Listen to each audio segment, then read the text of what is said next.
Gênesis, capítulo de número 37. Nós vamos ler o versículo 19. Gênesis, capítulo de número 37, versículo de número 19. Diz assim a palavra do nosso Deus e do nosso Pai. E diziam um ao outro: lá vem o tal sonhador. Lá vem o tal sonhador. Maravilhoso eterno Pai, Senhor nosso Deus, nós te louvamos pela tua bondade, pela tua misericórdia, pela tua graça. Te louvamos pelo privilégio de estarmos aqui reunidos.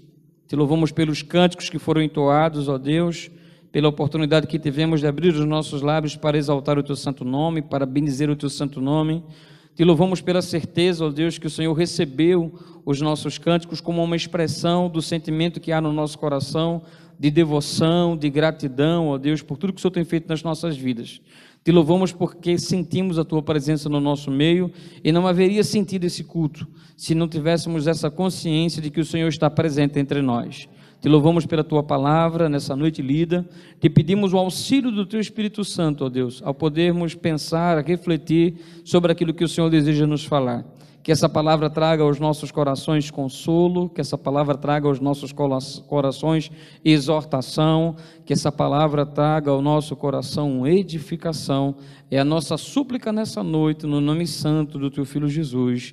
Amém, amém e amém. Meus queridos, acredito que todos nós já tivemos a oportunidade de conhecer a história do José, a história desse personagem que certamente se destaca no Antigo Testamento pelo drama em que ele viveu e pela maneira poderosa como Deus tratou a sua vida, pela maneira poderosa como Deus lapidou o seu caráter e pela maneira poderosa como Deus fez cumprir os planos dele na sua vida.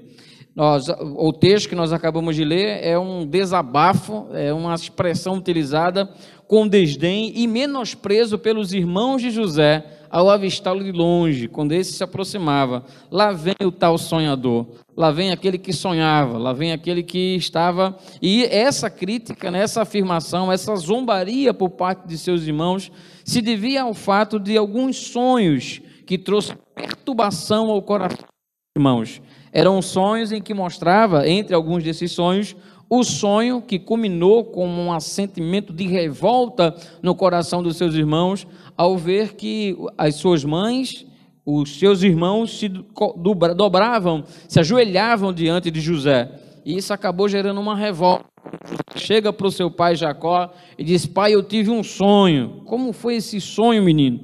Eu sonhei que o Senhor, que a minha mãe, que os meus irmãos, todos se curvavam diante de mim. Havia o sentimento, então, nesse momento de revolta, toma o coração dos seus irmãos e há um sentimento de ira que já estava cada dia mais crescente no coração deles e acaba fazendo com que aqueles irmãos começassem a planejar e desejar ainda mais o mal ao seu irmão José. Acredito que todos nós já tivemos também os nossos sonhos. Todos nós, o sonho faz parte da nossa vida, Alguns sonhos são terríveis, nós chamamos de pesadelos. Alguns pesadelos são terríveis e acredito que você também, ao longo da sua vida, tenha tido esses sonhos terríveis, esses pesadelos, onde aquilo que nós mais tememos é justamente aquilo que nos acontece. E diante desses pesadelos, desses sonhos ruins, a coisa que mais nos alegra é o momento que nós despertamos e temos a sensação de que bom, graças a Deus que foi um sonho. E eu acredito que você, à semelhança de mim, já teve alguns sonhos ruins, alguns pesadelos, que quando você acordou, você respirou fundo e disse: graças a Deus que isso é só um sonho. Não sei se você já teve, mas acredito que boa parte dos irmãos já tiveram essa sensação ao longo da sua vida. Alguns mais de uma vez, ao sonharem, despertarem do sonho, disse: muito obrigado, porque só era um sonho.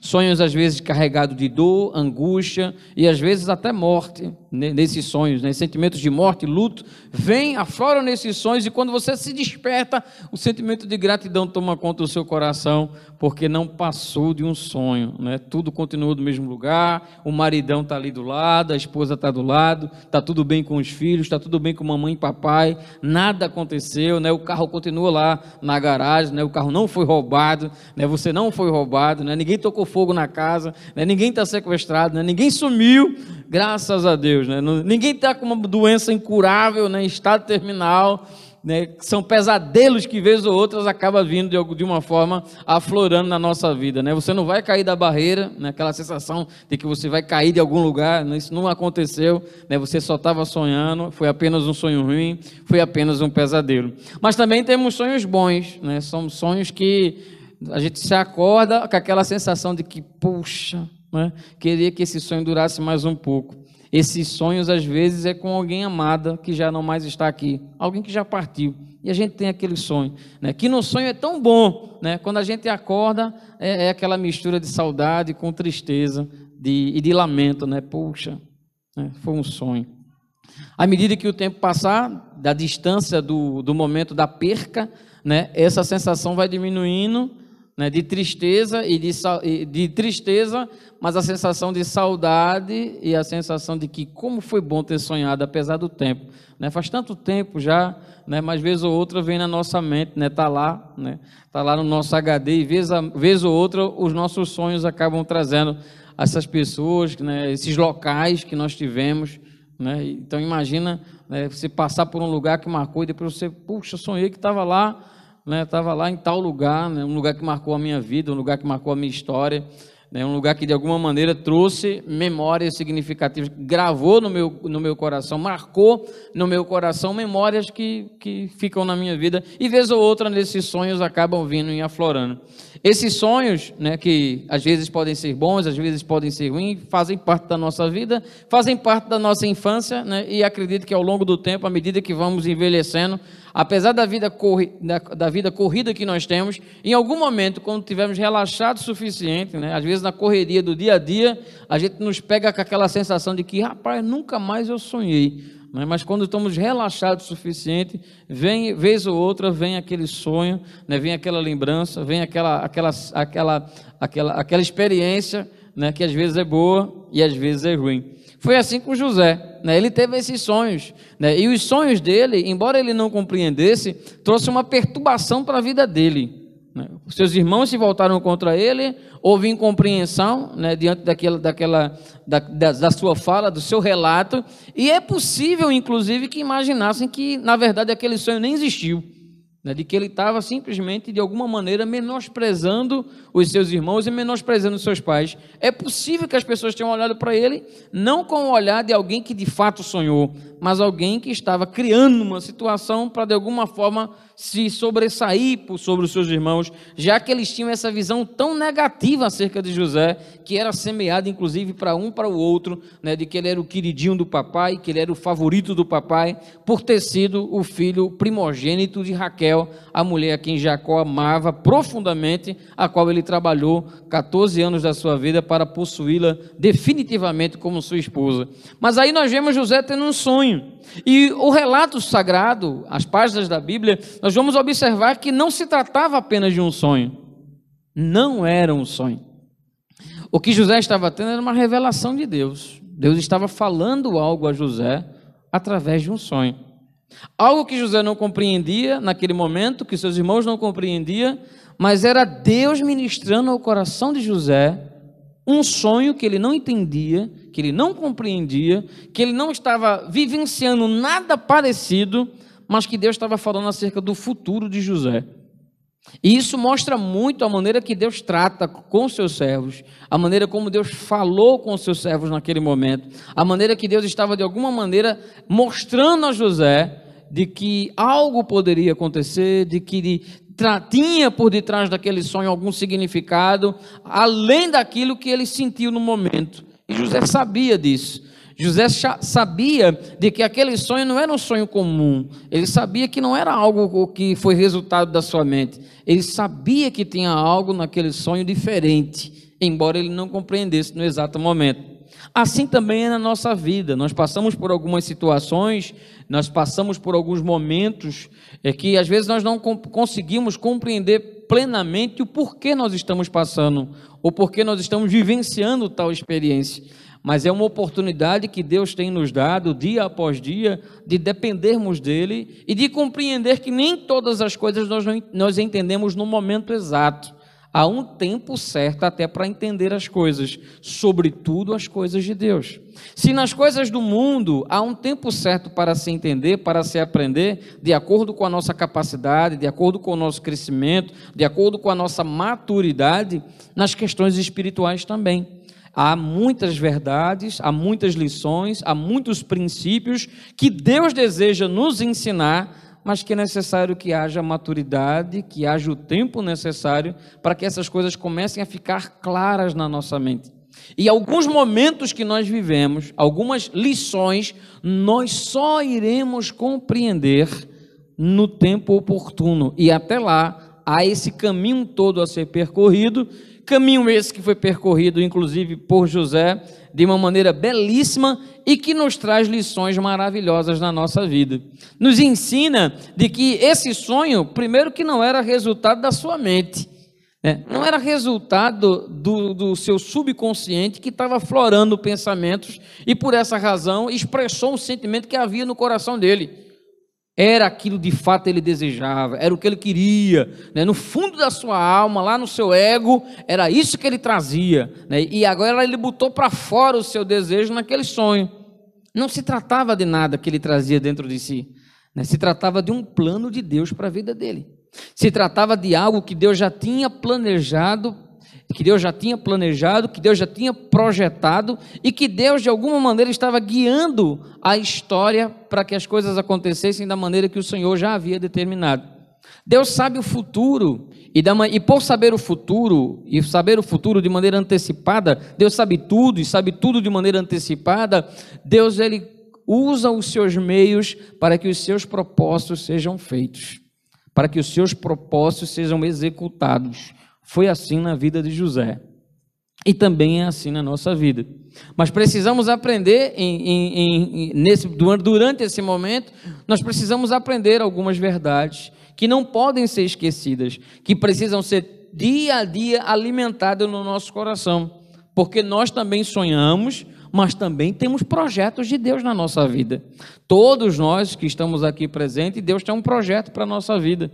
Aquilo que foi cantado já muito, por alguns cantores evangélicos, Deus tem um plano para cada um de nós, e Deus de fato tem um plano para cada um de nós. Deus tem um projeto para as nossas vidas, e pode acreditar que não há um ser humano nessa terra que Deus tenha um projeto que não seja para o seu bem, que não seja para demonstrar o seu amor, a sua graça e a sua misericórdia. Nós não conseguimos enxergar na Bíblia, em momento algum, Deus tem um plano para o indivíduo, para o conduzi-lo ao mal, a fazer o mal, e de alguma maneira ele ser destruído, ser condenado. O entendimento que nós temos é que Deus tem um plano para todos os seres humanos, e esse plano é um plano de bênção, é um plano de bênção, é um plano carregado de misericórdia, carregado de graça, mas que não venda os olhos para a justiça de Deus.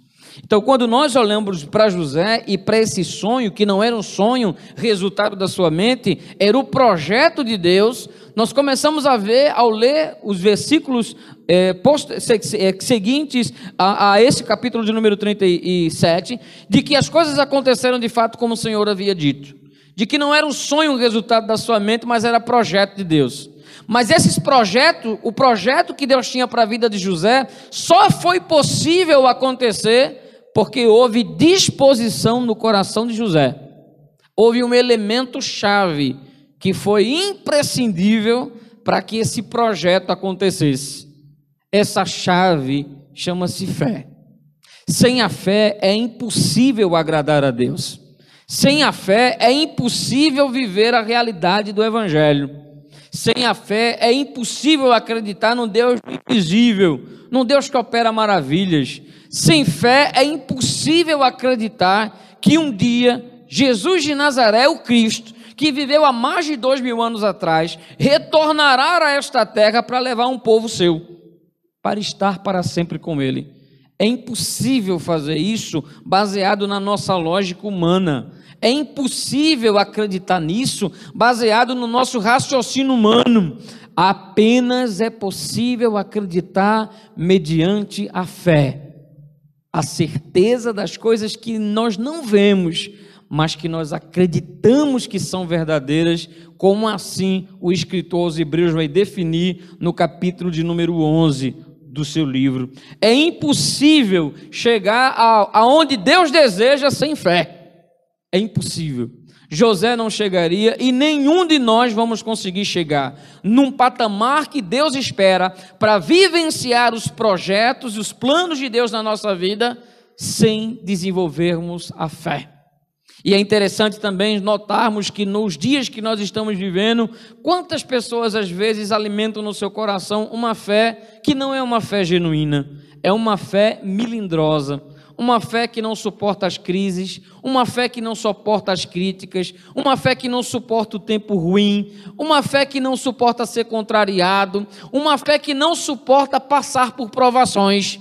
Isso não é a fé verdadeira. Isso não é a fé que Deus espera que os seus servos possam de fato desenvolver no seu coração. Essa fé falha, essa fé fraca, ela se desfalece muito rápido. Ela é como aquela semente plantada à beira do caminho, ela logo seca. É como aquela semente lançada entre os espinhos, no meio das provações, quando começa a crescer, ela não começa a encontrar espaço e ela acaba morrendo, acaba secando, como está registrado no capítulo 13 do livro de Mateus, na parábola do semeador.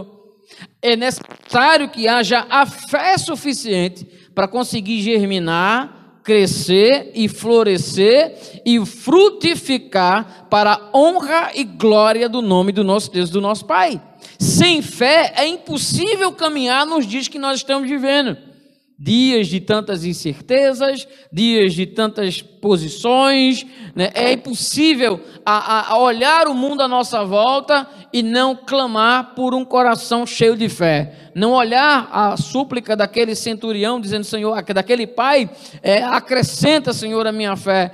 Todos os dias nós precisamos dizer, Senhor, acrescenta a minha fé para suportar o dia de hoje, para que eu haja disposição no meu coração, confiando no Senhor, de matar o meu gigante de todos os dias, de matar o meu Golias do dia de hoje, de matar o meu leão e o meu urso, porque todos os dias nós somos desafiados.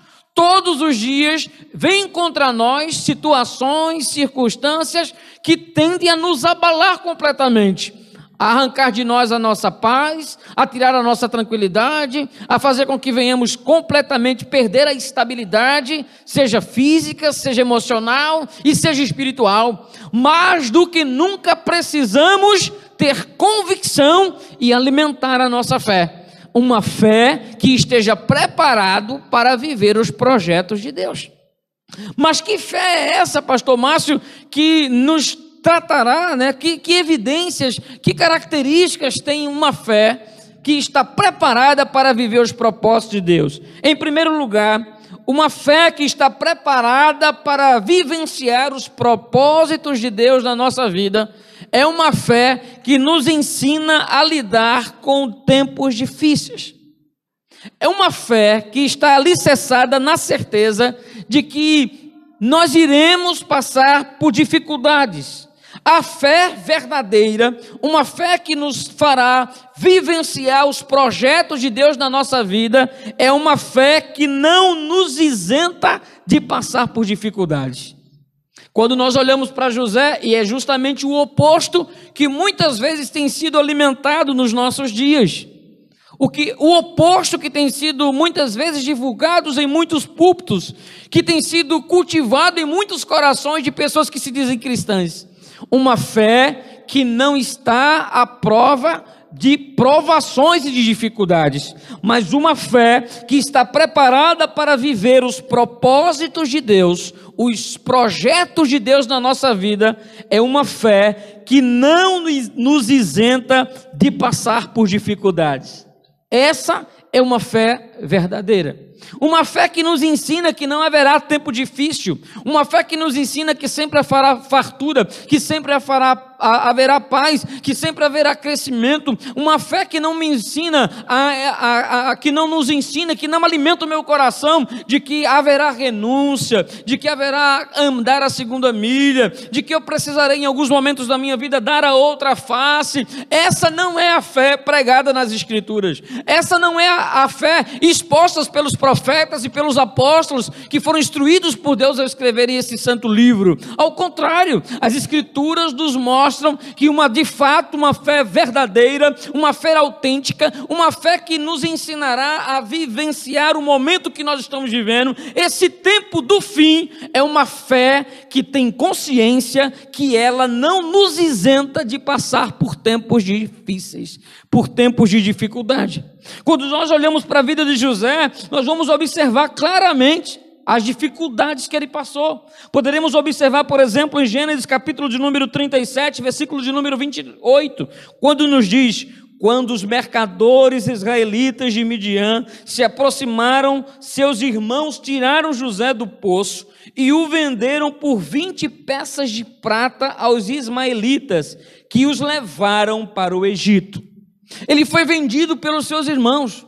Já não bastava ter sido maltratado, ter sido machucado, de ter sido jogado em um poço, tudo isso pelos seus irmãos. Agora José estava sendo vendido como uma mercadoria barata. Alguém que era da família, corria no sangue de José, o mesmo sangue que corria no sangue deles. Havia ali o DNA de Jacó, seu pai, havia promessas sobre a vida dele. Eles sabiam que José tinha um significado especial para a vida de Jacó, mas naquele momento seus irmãos não pensaram em Jacó, naquele momento seus irmãos não pensaram em Benjamim, seu irmão mais novo de José. Naquele momento eles não pensaram na dor que poderia causar ao seu irmão José.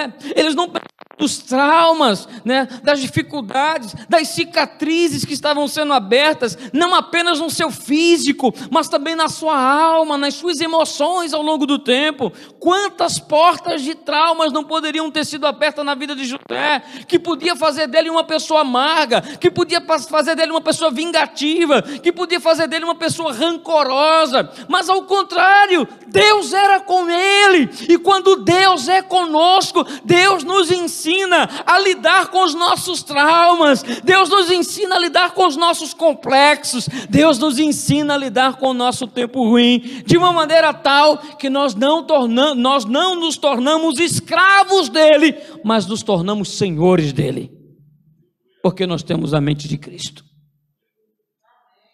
Ainda que sejamos tentados a muitas vezes ficar tristes. Observe que, por exemplo, em Gênesis capítulo de número 39, versículo 19 e versículo 20, quando o seu senhor ouviu que a sua mulher lhe disse: foi assim que o seu escravo me tratou, ficou indignado e mandou buscar José e lançou na prisão em que eram postos os prisioneiros do rei. Falsamente ele foi acusado. A mulher de Potifar levantou uma acusação de assédio contra ele, tentativa de estupro, e o resultado disso é que José, um homem íntegro, um homem reto, um homem que não fez nada, um homem que não queria pecar nem contra Deus, nem contra o seu senhor, Potifar, mas estava pagando por um crime que não cometeu, pagou por um crime que não cometeu. Agora José está sendo lançado na prisão, responder por um crime que não havia cometido, sem direito à resposta, sem direito à defesa. Lá os dias passam e é tratado como um prisioneiro, apenas tratado como escravo. É assim que as coisas aconteceram na vida de José, e é assim que acontecem também na nossa vida. Nós podemos observar, meus queridos, que essa foi a realidade de José. E agora na prisão, em Gênesis capítulo 40, versículo do número 23, o texto nos diz: o chefe dos copeiros, porém, não se lembrou de José, ao contrário, esqueceu-se dele. Então, nós começamos a observar que aquele que tem promessa de Deus, aquele que tem um plano de Deus a ser cumprido na sua vida, e que alimenta a fé no seu coração, não isenta passar por dificuldades, não isenta passar por momentos tristes, não isenta passar por momentos, não nos isenta de passar por momentos que mexam com a nossa vida profundamente. José foi vendido, José foi traído, José foi acusado, José foi preso e José foi esquecido, completamente esquecido. Aquele a quem ele ajudou, a quem ele revelou, aquele a quem José trouxe alento e paz, que foi o copeiro, quando esse revelou o sonho, né, e disse lá, né, não, o padeiro já era, né, dentro de alguns dias ele vai, né, vai morrer, agora o outro não, o outro o rei vai perdoar e vai subir, né? Aí José vai e diz, agora quando tu estiver lá, lembra de mim, né? Mas quando o problema, ele prometeu, mas claro, né, com certeza ele deve ter prometido, jamais eu iria me esquecer de você, você trouxe uma palavra que me trouxe esperança, você trouxe uma palavra que me trouxe paz, você foi bênção de Deus aqui, nesse lugar, para mim. Mas quando saiu da prisão, o texto se esqueceu, o texto nos diz que o copeiro se esqueceu dele, se esqueceu, até o tempo certo, porque no tempo certo, Deus o fez lembrar. Deus o fez lembrar, lembrou, rei, tem um homem lá na prisão, chamado José, eu não creio que foi o copeiro quem lembrou, foi Deus quem o fez lembrar no momento certo, no momento oportuno, nada é por acaso, a hora dele sair da prisão era aquela, não era lá há alguns anos atrás, quando o copeiro saiu. Se o copeiro sai e o copeiro vai lá e lembra, Senhor, olha, tem um servo lá que ele não merece estar lá, ele é um homem honesto, não foi, as coisas não aconteceram dessa maneira, eu tive a oportunidade, sente para ouvir com ele, ouça ele, ó rei, mas não, ele se esqueceu, até ser lembrado no tempo certo. Deus tem um tempo certo de agir na nossa vida, Deus tem um momento oportuno de trabalhar conosco, e às vezes esse tempo de espera, às vezes nos faz sentir na prisão, às vezes pode nos trazer tristeza ou dor, mas coisa boa é manter a esperança no Senhor, coisa boa é confiar que Deus está no controle de tudo, coisa boa é descansar na certeza de que Deus está no controle da minha vida, ainda quando eu tenha perdido as rédeas do meu futuro, do meu destino como ele não tinha destino, não tinha futuro, era um prisioneiro, mas Deus estava no controle de tudo. É por essa razão que eu gosto muito de repetir aquele texto, fala do próprio José, o choro pode durar uma noite, mas a alegria virá ao amanhecer, né? A lembrança da noite, todo mundo sentado na rosa da mesa, em volta da mesa, Jacó, seus irmãos, comendo do bom e do melhor, aconchego, lá, tranquilidade. Quando chegava a noite, batia aquela sensação, as lágrimas desciam, ele chorava, mas ele dizia, eu sei que a alegria virá ao amanhecer, porque Deus está comigo.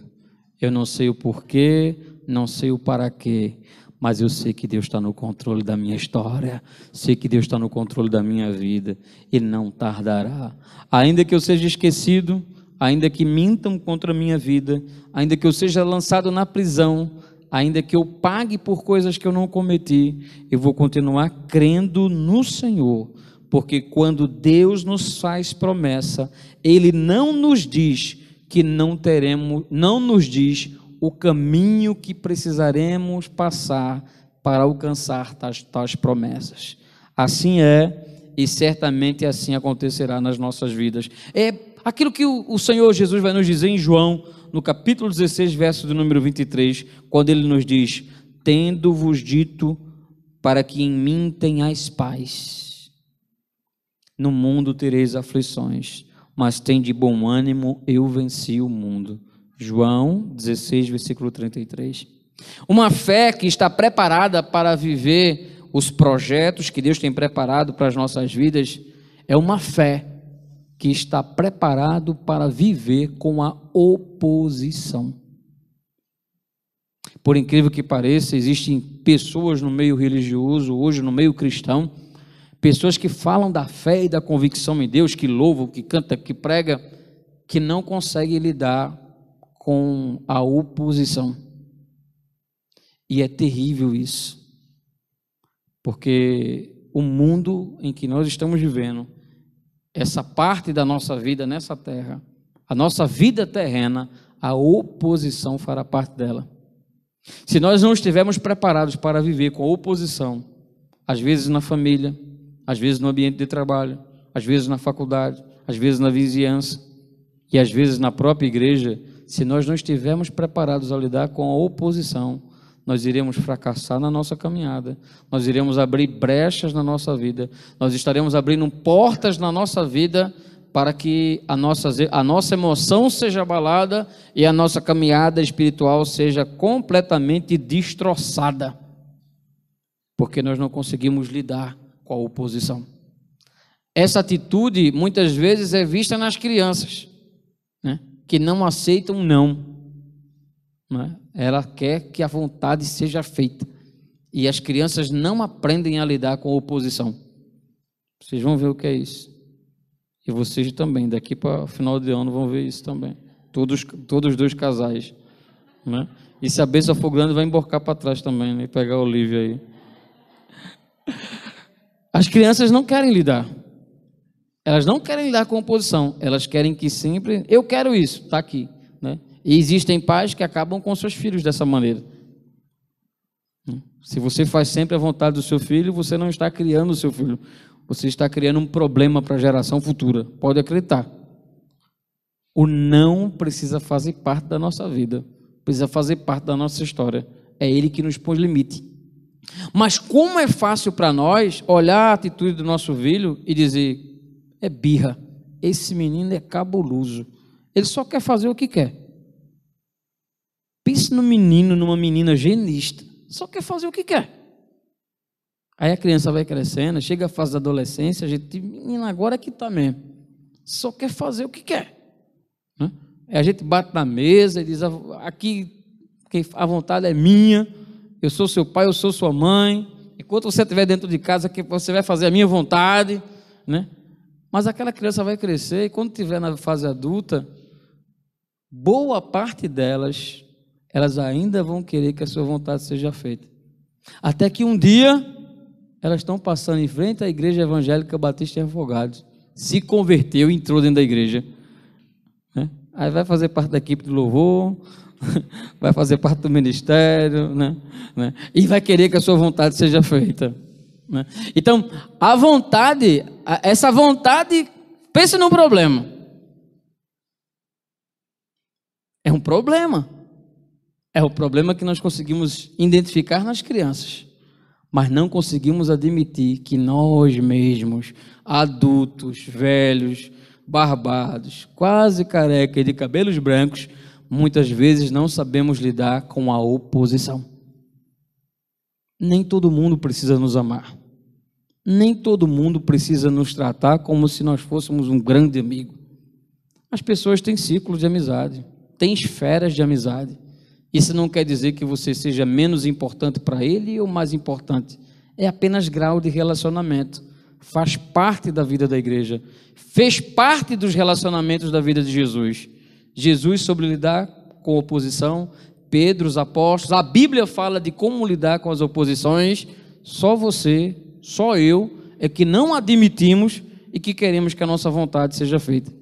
Resultado, da mesma maneira que a criança esperneia, chora, grita e o mundo se acaba, nós nos comportamos da mesma maneira porque não aprendemos a lidar com a oposição. E precisamos pedir sabedoria a Deus, para que Deus nos dê sabedoria, porque quando nos falta, o que é que Tiago nos diz? Tiago 1,5, aquele que tem falta de sabedoria, peça a Deus, que a todos dá liberalmente, não lance rosto, mas ser-lhe-á dado. Peça, porém, com fé, se não duvidando, porque o que duvida, versículo 6, é semelhante à onda do mar, que é lançado de um lado para o outro. Então, eu preciso pedir sabedoria a Deus, Senhor, me dê sabedoria, para eu lidar com a oposição, para eu lidar com as pessoas que me ofendem.